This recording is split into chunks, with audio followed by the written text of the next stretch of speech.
Welcome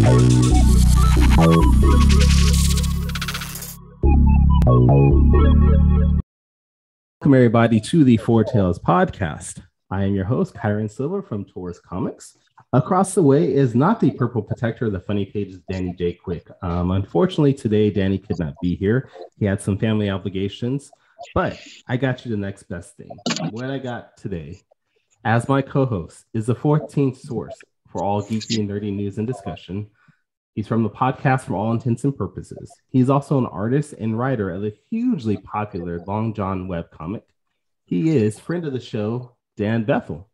How you doing, Dan? I'm doing well. Thanks for inviting me on. And no, please sit down. No, stop. It's too much.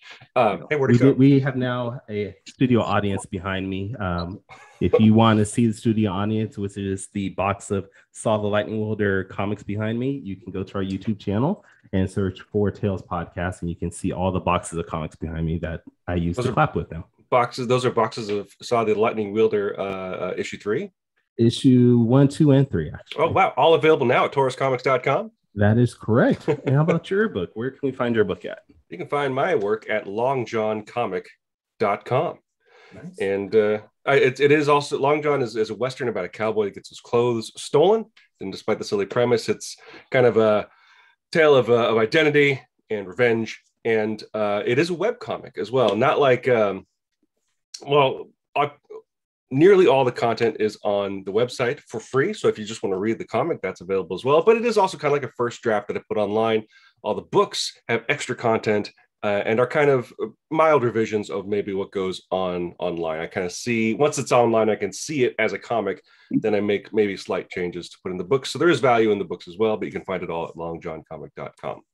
You know, I went to introduce you. I didn't think you would actually use that opportunity to just sell your wares on the podcast. I learned from You've already the best. been on the podcast before. You can't resell everything. We're not here for you today. Well, that's true. That's true. Well, who are we here for then, Kyrun? We are here for an amazing creator, a writer, an editor, a Floridian, I think it's what they pronounce it as, Gene Hoyle. Gene, how are you doing today? Hey, I'm doing great. And yeah, I guess I'm a Floridian now because I've lived here since 2000. But at my heart, I was born and raised a New Yorker, upstate New York. Okay. Oh yeah, whereabouts?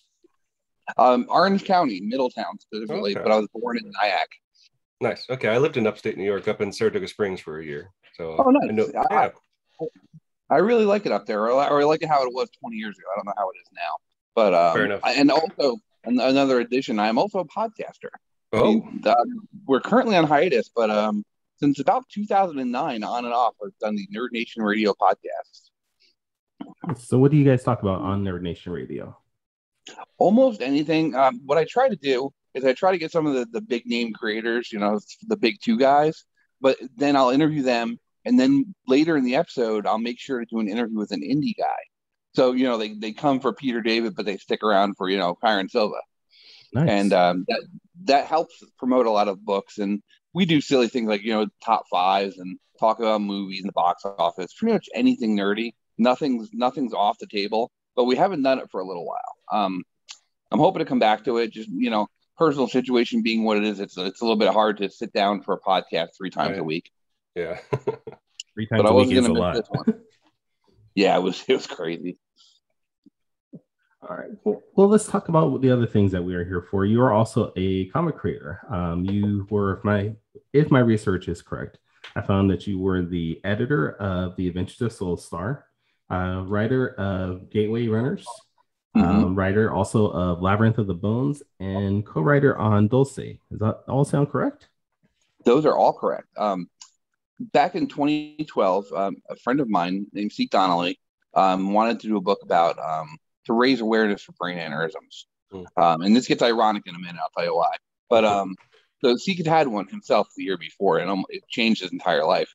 So I worked on the project with him, and our idea was that each page was going to be done by a different creative team. So we had like 100 people with artists and writers and colors. And my main gig on Soulstar was wrangling and making sure stuff was getting done. It was both the best and worst experience I've ever had in comics. It was fantastic. And then putting that out and kickstarting it successfully, I think they made like $8,000. It was ridiculous. Wow. Made me want to do my own stuff. because I've always written, but I always had this idea that I wasn't good enough. And so it was not until I was 44 years old that I printed and put out my first book, which was Gateway Runners. Wow. That's actually really cool. I mean, especially because there are a lot of people that think, oh, well, I'm in my 40s or 50s or what have you. And they think I can't get into comics. So it's actually really nice to hear somebody say, hey, I started later.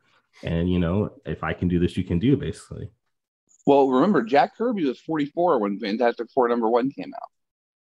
True. Yeah, but Jack had also been still working in the business for a while. Yeah, since the 30s. Ridiculous amount of time. He was born into it all. Is it safe to assume then that you are an old school comic book reader? Yes. I was born in 71. I'm 50 now. I'm ancient. But I started reading comics before I don't have memory of not having read comics. I've always been reading them. And I would say monthly from the 70s till about 3 or 4 years ago, I was buying comics every week. Nice. Do you have like, and this is a shallow question, I apologize for that, but so growing up, especially, I say this because a lot of creators and just fans that I've grown up with and know, especially if reading comics young, kind of have a preference towards one of the big two. Did growing up, did you have a preference towards Marvel or DC? Did that alliance shift over time? And which company do you think really influenced your approach to making comics the most, and why? Oh, I don't think that's a shallow question at all. I think it's a simple question, but there's so many different answers you can give to it. Reading back at that point in time, I read whatever I get my hands on, because getting comics in the 70s was going to the 7-Eleven or the cigar store and seeing what was on the rack. Right. So I was reading both Marvel and DC. The funny thing though was with Marvel at that point was putting out a whole bunch of reprint books of the earliest Marvel stuff, like Amazing Adventures reprinted X-Men, and Marvel Super Action reprinted the Avengers stuff. So I was reading that Marvel stuff, getting in on the ground floor of this new universe, not realizing it was like 20 years old already. So that was my Marvel stuff. DC, my first grade teacher gave me a Silver Age copy of a Superman comic. It was Superman's Day of Truth, and it was typical ridiculous Silver Age Superman stuff. I loved it. And I'm not sure which influenced me more, because the two characters I really got into were Superman and Spiderman. And I think I was probably equal, but for completely different reasons. So I'm not sure which I like better. I would say as a universe, a cohesive universe, DC Comics was always something I gravitated towards. I liked the grandeur and the epic scope of the DC universe. I love like the Justice League, Justice Society crossovers that happen in Justice League every year. That stuff I dug, and I loved the continuity. The funny thing is, I remember I've heard people say a lot that comics need to have jumping on points. You have to be able to come in at a clean point and read a book to get into it. Well, that wasn't the case with me. I jumped in, and there were these questions I'd have, you know, like Hank Pym's talking about Hank McCoy. And I'm like, well, who's Hank McCoy? I don't know who that is. And I sought out the answers. So I never bought that you have to start over every 5 or 6 years like DC has been doing. I think fans aren't that dumb, kid or not. So I guess that's my long answer to your short question. Excellent. Now, do you still read a lot of the major 2 comics at this point? Yeah, I try to as much as I can. What I can't buy myself, I have a couple of local friends, and we'll kind of share comics like we used to do when we were kids. Right. and that's allowed me to stay on some books I might not have otherwise. Stuff like Immortal Hulk, which in my opinion is the best book being currently published by any company right now. It's ending. It's coming up to a close with issue 50, but it's so good. It's great. And I'm loving Superman right now. Everything doing with John Kent. I didn't love the aging up of John Kent, but I love the character, so I was sticking with him.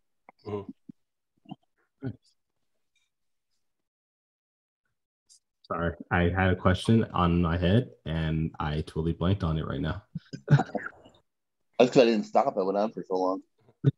Well, as a creator, then, like, one of the things that I'm really interested in process and the sort of evolution of a person's creativity. And I think for a lot of creators, there's a comic or a creator that is the key. It's the trigger. It's something that composition theorist Donald Murray calls what does he call it? It's too early in the morning. Oh my goodness. The earliness does affect you. I should know this. It's my job. Anyway, but Donald Murray says something about it, and it's like the specific issue or the comic or the series or the creator that gives them permission to start creating. Not literally, obviously. It's not like Superman turns to you and goes like, "Go create your own stuff, my friend." But like, do you think there was like a catalyst point for you where it's like, oh, okay, what was it for you? And to me, the way I would describe what you're talking about is if you're making sourdough, there's this thing called the mother. Like you take a piece of that and you make your sourdough bread with it. That's kind of how I feel about what turned me on to the writing part of comics, the characterization and the plot stuff. And the biggest influence by far was Wolfman Perez's Teen Titans book. Interesting. The new Teen Titans is the best example of what a comic should be. I will say, and most people would call this an opinion, I'm just going to call it a fact because it can't be argued. The Judas Contract is the greatest comic book story ever told. Ever. So good.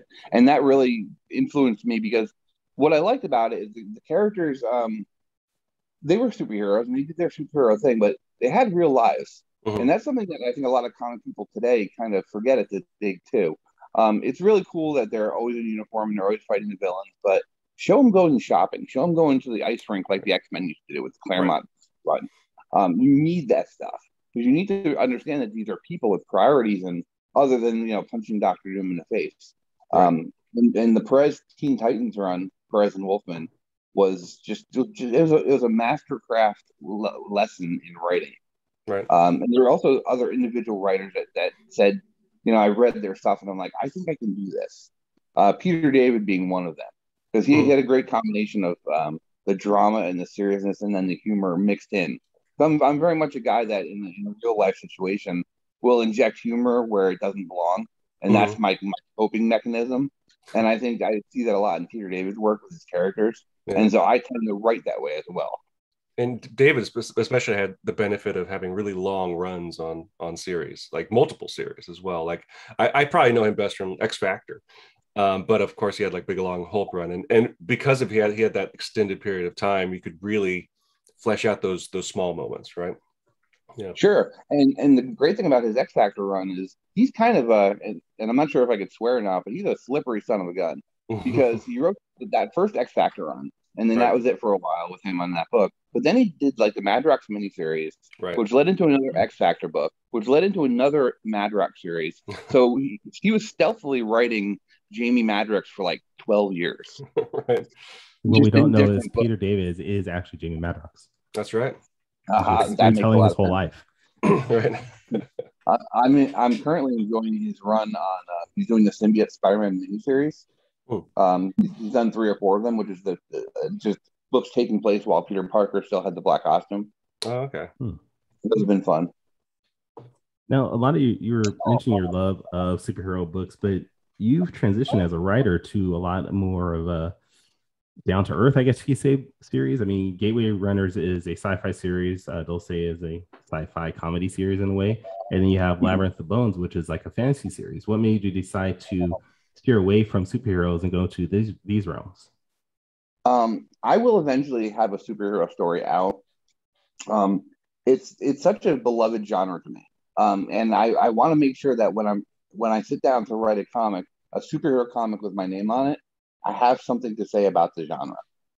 I don't want to step into it lightly and just have another comic out there because I feel that there's so many comics, and this is especially true of independent comics.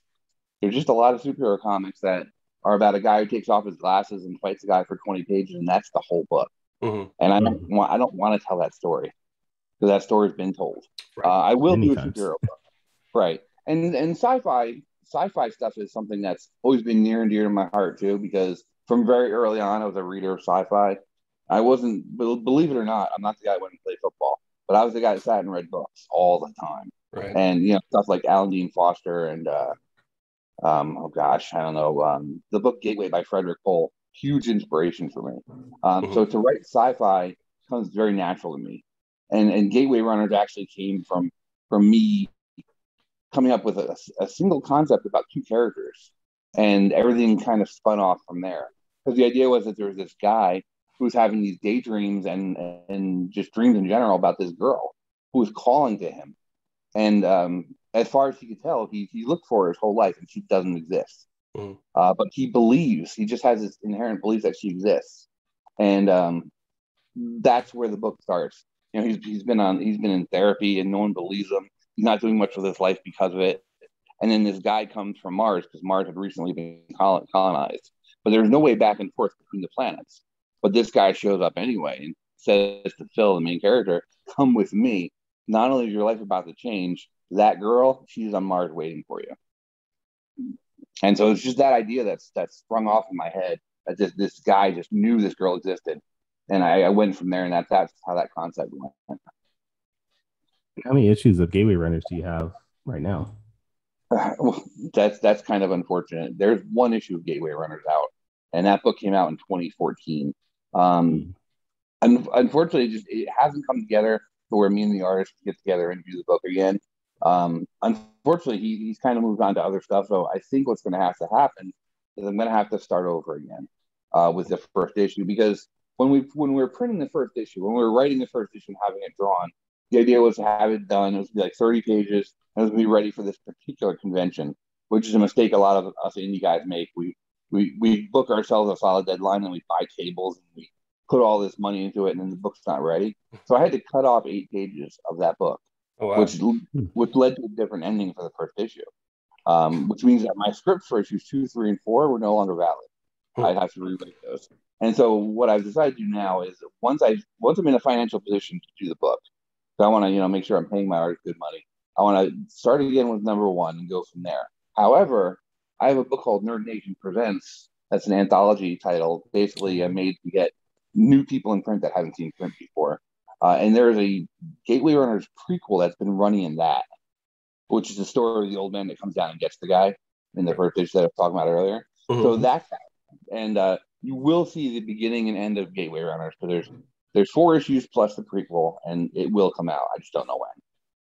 And I want to go back and reread my copy of Gateway Runners and try to see if I can figure out how the ending could have changed.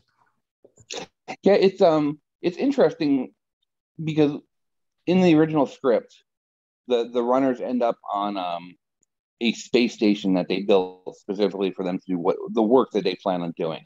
And they stop on Mars, and then they go to the space station. In this version that saw print, once they land on Mars, that's it. They stay there. So that's basically the big difference. And there's a very important scene with a side character that's left out of this first issue that I have to put in. And I can't tell you why, it's such a huge spoiler. But I need to get that back in. I need to get that back into the book to make the story work. Now, you also were the co-writer of Dulce with Eric Cockrell and Chuck Pino, and that was a great cast of characters there. How did you get onto that series? I was so happy to get on that book. Eric's a Facebook friend of mine, just because indie comic guys they kind of collect other indie comic guys as friends, and Eric and I were friends, and I liked everything about Eric. He'd done a book called Blister, comic and a novel, and I liked that stuff a lot. And he mentioned he wanted to do this workplace comedy set in a secret alien base. And I'm like, oh, that sounds amazing. I want to do that book with you. He's like, really? Let's talk about some ideas. So we talked on the phone a little bit, and he says, all right, let's just do this. And I'm like, all right, cool. So it was as simple as that. We came up with these characters we liked. He liked what I was adding to what he had already done, as far as like building the characters in the world of Dulce. Eric is very much into all that ancient aliens and conspiracy theory stuff. He knows a lot about it. And so he wanted to make sure that stuff was in the story. And I really wanted to play up the comedy angle. And together, and with Chuck editing, we made one heck of a book. It was fun. I really liked it. Actually, I got both copies of Dulce. I think you guys did like a remake of it, right? Or a relaunch of it? We did. We did 2 issues. Yeah. We did 1 and we did 2. And they're it's a continuing thing, although they're a standalone as well. there is a third issue. It's just a matter of Eric's schedule being freed up enough, because he's been quite involved with Chronicles of the Essence Guard, his audio drama. So eventually we're going to do at least Dulce 3, which will kind of wrap up the story from issues 1 and 2.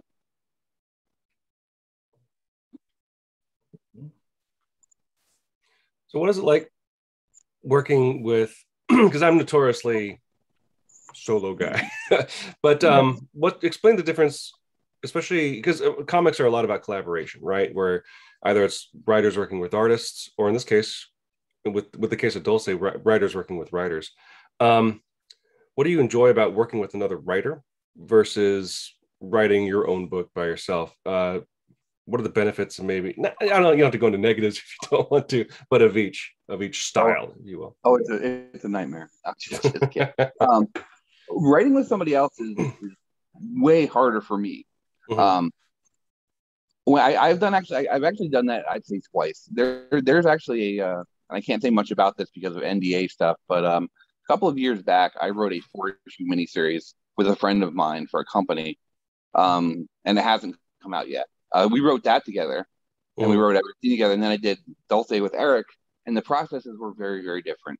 With the book I can't talk about, we did scene by scene.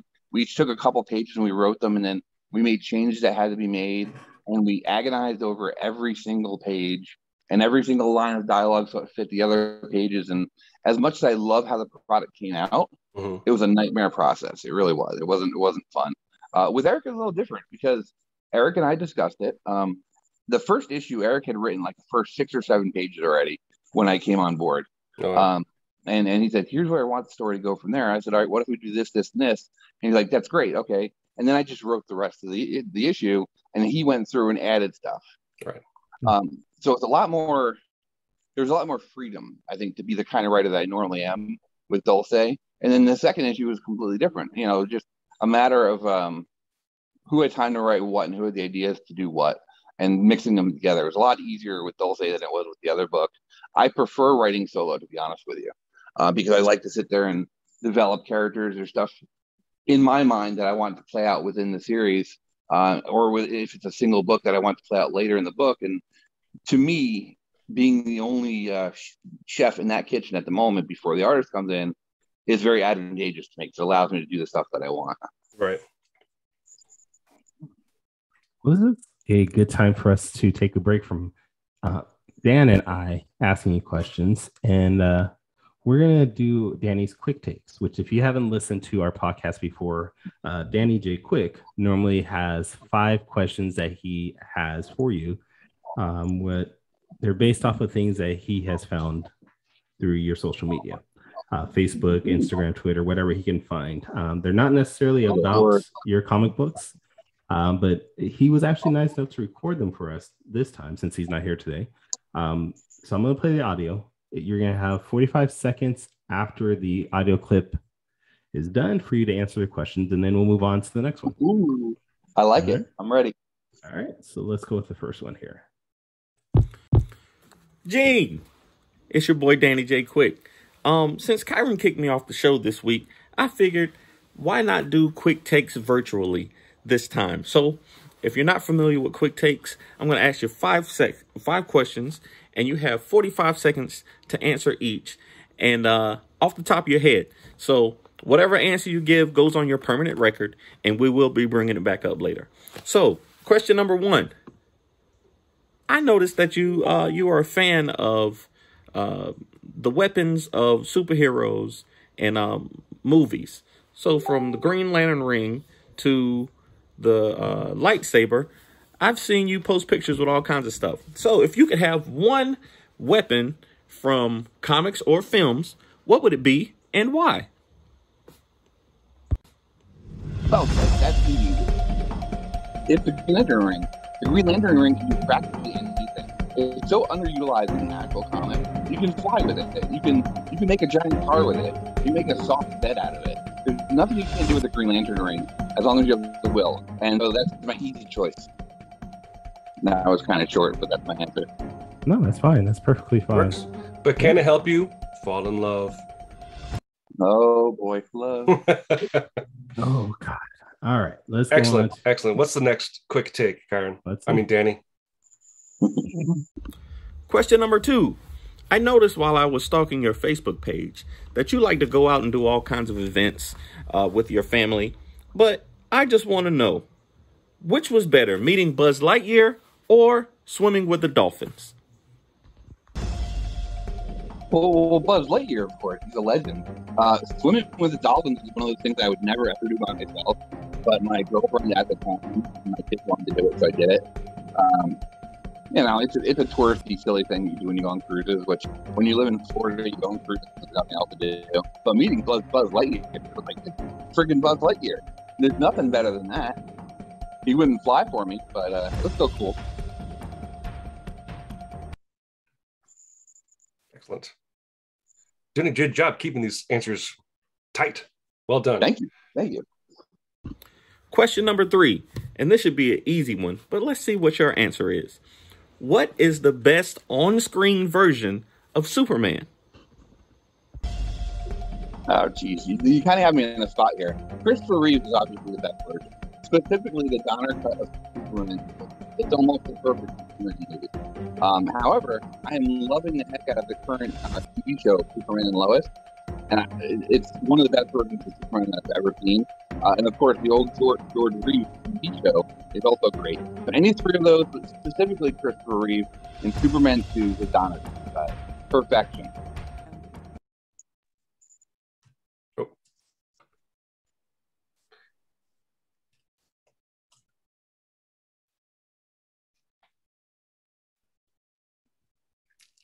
I have to agree with you. Actually, I am totally loving the new Superman series. I feel like it's the best representation of Clark Kent in a while. It's so great. And the kids, every time you expect something from one of the kids, you get something else. Like, I really expected the other son without the powers to be a big jerk, and he constantly is the great guy in the show. So good. And they could have taken it so many different directions, especially like we're saying with the dynamic between the powerless and the powered one. It's awesome. Well, they understand that Superman is about, he does the right thing because it's the way he was raised by his Earth parents. And that's what makes Superman super, not these powers. A lot of people have powers. Look at this first season. There's all these people with those powers. But he stands out because he does right because it's the right thing to do. Because he's a kind person.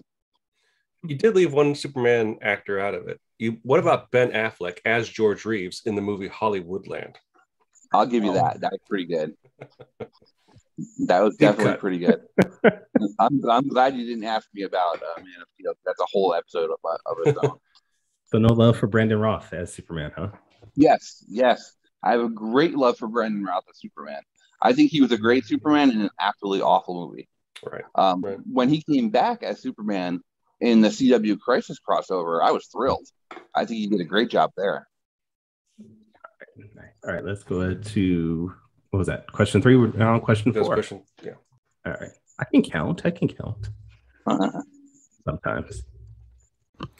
I love pies. I love cakes. I love anything sweet that you can eat, really. And I noticed that you're a fan of pie also. So, if you could only have one type of pie for the rest of your life, what type of pie would that be? You know, I didn't realize that this show was going to be ambushed. I don't know if I can answer this question. It's very personal, and I think that I feel you're attacking me. No kidding. I guess chocolate pie. Chocolate pie was like whipped cream on top. I'm a very basic guy. I also like key lime, but I'll mix some favorite chocolate. Okay. Nice. Fair enough. All right. Last question from Danny, and this will be the last time we have to hear from him for a while. I can get it to work. Last but not least, question number 5. I'm a huge Star Trek fan. I love all the Trek shows, but I wonder, how would you rank the Star Trek shows? Very tough question, but here's the top 3. It's going to be Deep Space Nine in first place. Now, that sounds like heresy, but it's not. Original series is really good, but I also accept it as being goofy sometimes. That's why that slides down to number 2. I'm going to give Next Generation number 3 because it's completely revitalized the franchise, and it made everything else that happened afterwards possible. I'm also a big fan of Discovery right now, The shows I didn't particularly care for was Enterprise, because it bored me. It wasn't bad, it was just boring. I like the card, but I mean, yeah, DS9 and original series being top 1 and 2, with Next Gen being number 3. Got to shout out the novels. Some of the Star Trek novels are. So Star Trek is the kryptonite here. Star Trek was my first fandom, man. Right. I could do a 4-hour episode on Star Trek right now with no preparation. Well, at least we know what you're most passionate about. There we go. Yes, that and comics. No. You're more passionate about Star Trek than comics. It's obvious at this point. Oh, did you ask me about the Clone Saga? We'll see what happens. I do have one more quick take. Oh, okay, Go ahead. Got this because I'm taking Danny's place today. I have a question here. Since you mentioned that you do a podcast and interview creators, if you were to interview any comic creator, living or dead, indie or big time, main big two, who would it be, and why is it Danny J. Quick from Ace Blade? Well, it would definitely have been Danny, but he trapped me with that question about pie. I doubt his motivation. But a lot of people I've wanted to interview, the big people I've been lucky enough to do. Peter David, I've interviewed a few people, but I'm not pushing the podcast. But I think people that haven't talked to, like Roy Thomas, Jay and the Madness, did a lot of Spiderman stuff, and a bunch of other great books. And of course, Stan Lee, he's not with us any longer, but he definitely would have been high on the list.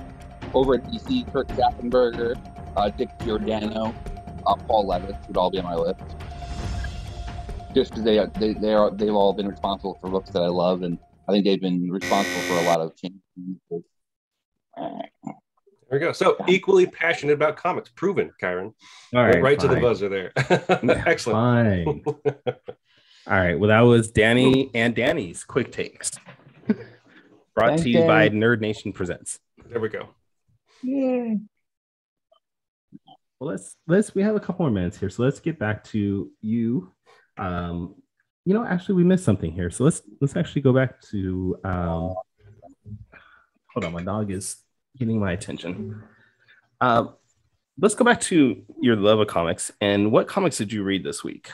So, Gene, since you are the official guest, what did you read this week? The one big book, it may have been 2 weeks old, but I just read it this week, was Blue and Gold #1.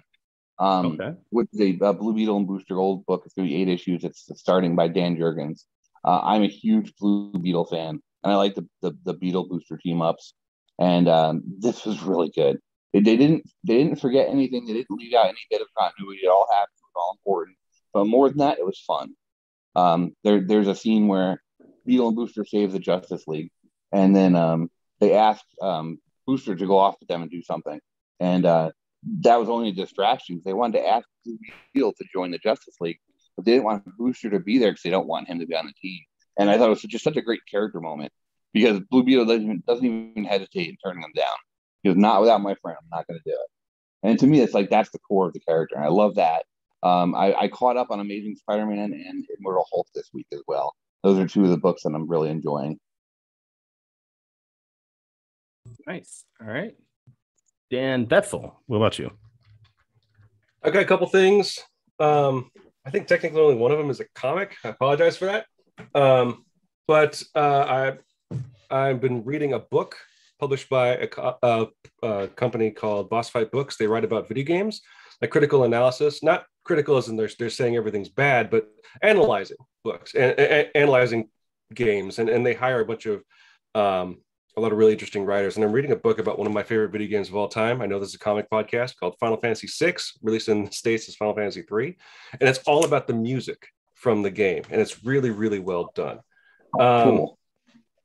Another book I picked up last week. This is kind of bridges the gap. It is who put it out? Viz Media put out a long time ago, The Art of Howl's Moving Castle. And my son actually has asked me for that book. I'm a big Hayao Miyazaki fan, and what I love about it is that he's an animation director and writer that also draws, right? And he's made, his comic Nausicaa he made into a film, but it has a lot of his art in it, and it's just really cool to see his process creating stuff. And then the other book, I do have a comic. I'm not actually sure how to say this out loud. but I'm Aposimz. No, that doesn't sound right at all. By Tsutomu Nihei. It's a manga.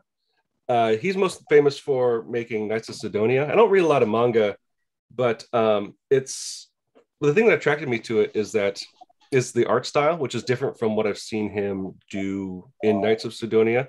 It's very sketchy, very loose. Like a lot of the lines aren't even connected. Actually, I have. Let me try something, Kyrun. This is more for the viewers. I wonder if I can share the screen. Oh, I cannot share the screen. Never mind. I was going to show you, put on the screen an image from the book, but it's just really like sparse, which captures the story of the book, which is it's a post-apocalyptic story that takes place on this like manufactured planet where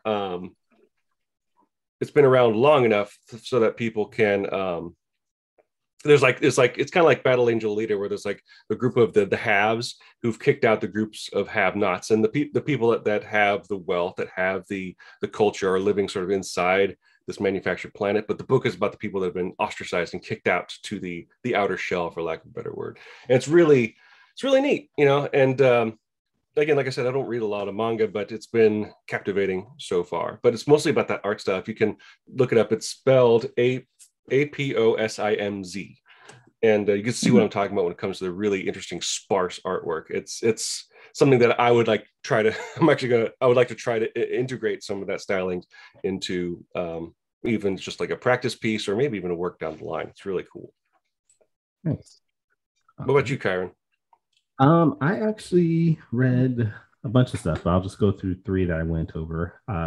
I bought Spawn Universe #1, which is the launch from McFarlane, where it introduces Western Spawn, I think is what they're calling him. There's Lady Spawn, or no, She Spawn, which I think is a horrible name, but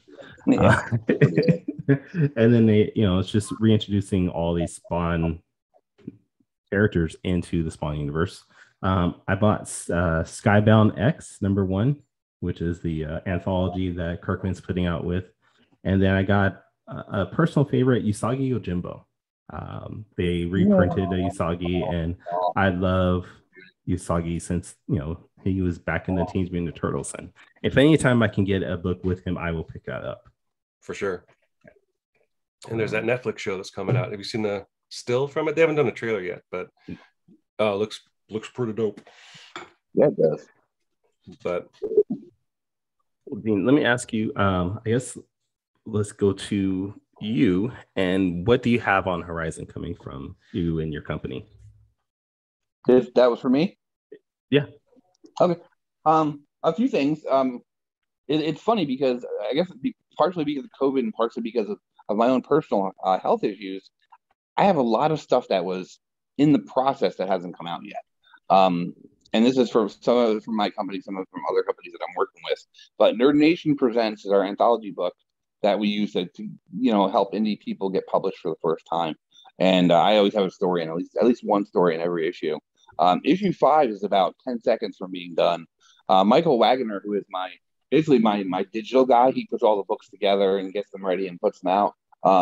He moved recently, so that's held up that process a little bit. But issues 5 and 6 are in the process right now, and they're going to be great. They always are. They're probably the dream project that I've always had, and I'm most proud of. I think Chuck Pino, who we mentioned earlier, his first printed work was in Nerd Nation Presents. Travis Gibb, who I'm sure you've heard of, he did a story in issue 2. A lot of people kind of started out there, and there's more of that. That book will always continue as long as I'm breathing air. There may be delays between issues, but that'll always be out. We have actually colored Labyrinth of Bones, the one that came out with the black and white. It was meant to be in color, and we finally have a color edition ready. And if we can get the artist on board, we'll have an additional 8-page story in that book that will lead into the second and third stories. Because even though Labyrinth of Bones was written as a one-shot, that was going to be standalone. There are 2 additional stories I have set in that universe. The next one being Bone Forged, which we're working on. And then finally, it'll be Labyrinth of the Soul will be the third book to wrap that up. That's coming out. As I mentioned, Dulce 3 is somewhere in the horizon. I'm not sure where exactly, but it is. I work with a group of people who just get together to make comics online called Comics United, and we always have something brewing. I have a story about a time traveler, which to me is kind of like a James Bond time travel type story. That will hopefully be coming out.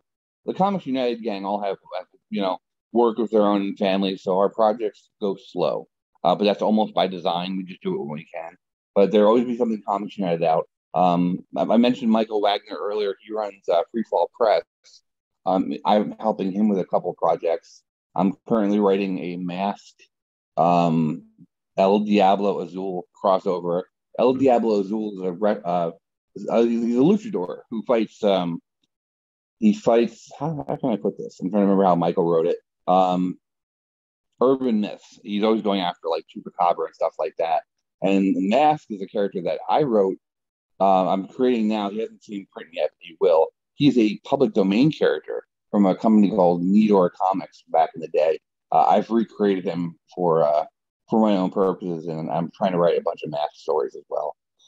That's not everything, but it's all I can think of at the moment. Well, if you need a artist, I know someone. His name is Kyrun Silva. He could possibly draw some things for you if you ever need anything. He is definitely high on my list of people I have to work with. It's just a matter of making that happen budget wise. But we should definitely talk after this. That'd be awesome, and we can say it started here. There we go. This is where it happened. So you say that, like, well, not you say, but it's clear, like, you've done a lot of work here. It's kind of spread across different series, across collaborations and stuff you're doing by yourself. We're just step back and say, what is a Gene Hoyle comic? Like, what's the thread that unites them all? What do you think that is? And maybe it's not for the creator to say. That's something that time and culture will decide, right? But what's the thing that you think you are threading throughout our comics that makes it part of your own sort of story? I think my niche, where I'll be remembered, if I'm remembered at all, will be for characters that no matter what the situation is or what the genre is, you can relate to them on some level and really get attached to them. Because the most important thing to me are the characters in a story. Labyrinth of Bones is a fantasy story. Here's a little secret: I don't like fantasy. I don't like reading it. I watch some if it's good. If it's an '80s fantasy movie, then it's an exception and I love it. But I'm not a big fantasy guy. But the story of Gil Ridden, who's the main character of Labyrinth, had to be told in that setting. It's a man who does everything for his, I guess, for God and country. It happens to be his kingdom, and he gets back and he's screwed. He gets screwed over really hard, and his family dies as a result. And the rest of the story is about whether or not he'll go for justice or revenge.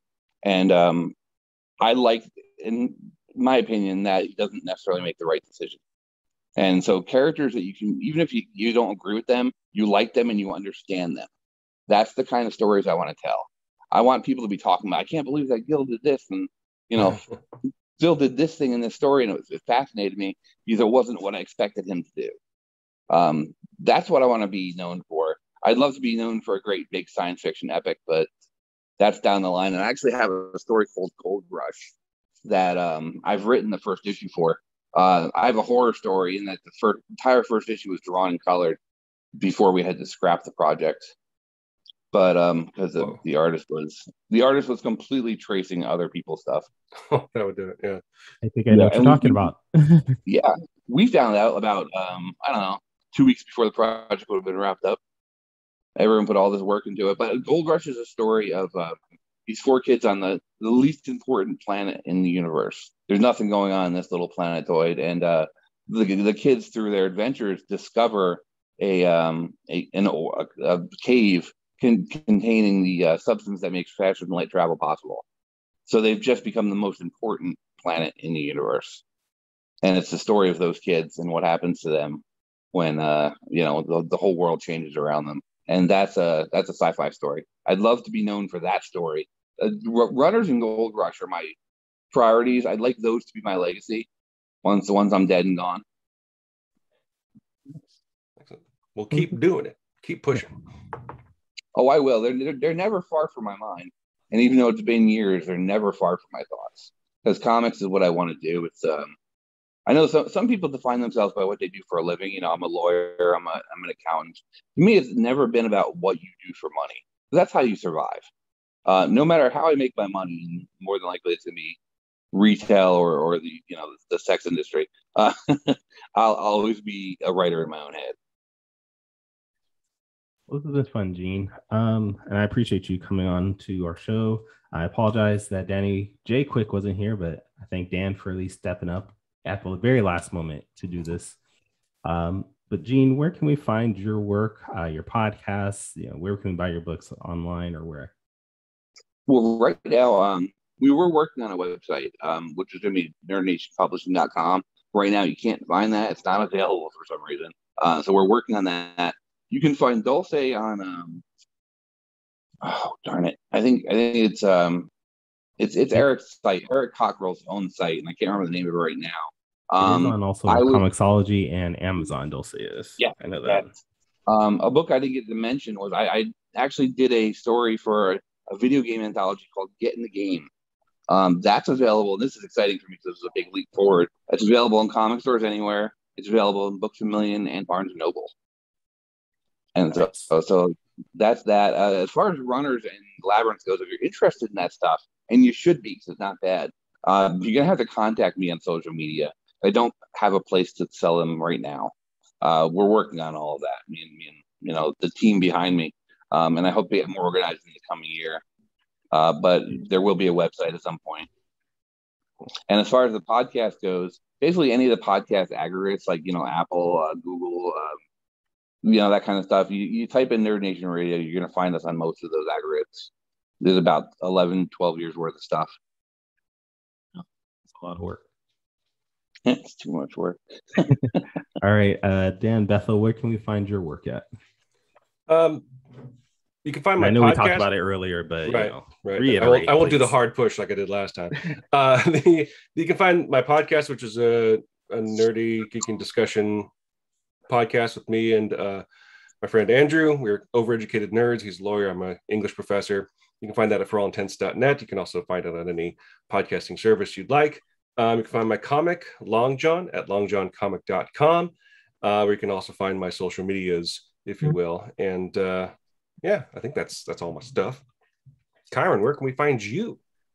Well, you can find me at tauruscomics.com. I am on Twitter and Instagram and Tumblr at Taurus Comics. You can find the podcast, if this is your first time actually listening to this podcast, you can find us at 4talespodcast.com. That's the number 4, TALES podcast.com. Also on Twitter and Instagram at 4talespodcast. And if you search us on YouTube, we're trying to get to 100 subscribers. We are nowhere near that goal, but we're trying. But you can just search for TALES podcast and we should pop up. But this has been fun, you guys. I appreciate both of you guys stopping in. But join us next time where Danny will be back, hopefully. And we will actually be doing our first ever live broadcast. So please join us if you can. But until then, sayonara, goodbye, and please take care of yourselves. Music provided by my brother, Quix Made It. Find him online in YouTube, Instagram, and SoundCloud.